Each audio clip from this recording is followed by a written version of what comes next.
আসসালামু আলাইকুম রাহমাতুল্লাহ।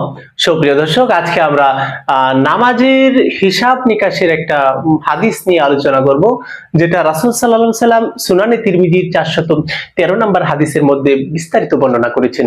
আল্লাহ রাসূল সাল্লাল্লাহু আলাইহি সাল্লাম বলতেছেন, কিয়ামতের ময়দানে সর্বপ্রথম তোমাদের কোন আমলের সম্পর্কে জিজ্ঞেস করা হবে তোমরা কি জানো?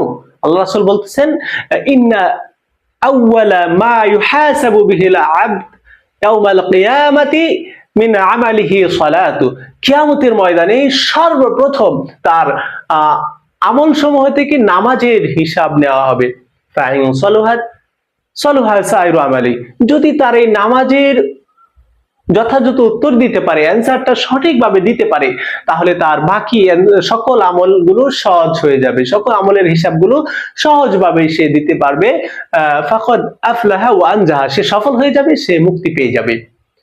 আর ওয়াইন ফাসাদাত, আর যদি সে তার নামাজের হিসাবটাই সঠিকভাবে দিতে না পারে, তাহলে ফাসাদা সাইরু আমালিহি, তার অন্যান্য সকল আমল কি তার সঠিক উত্তর সে সুন্দরভাবে দিতে পারবে না, সেগুলোর হিসাব নিকাশ দিতে পারবে না।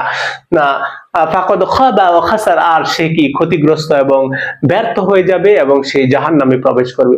জান্নাত থেকে মুক্তি পেতে হলে একটাই উপায়, সেটা আমাদের দৈনিক ৫ ওয়াক্ত নামাজ আল্লাহকে রাজি খুশি করার জন্য যথাযথভাবে আদায় করা।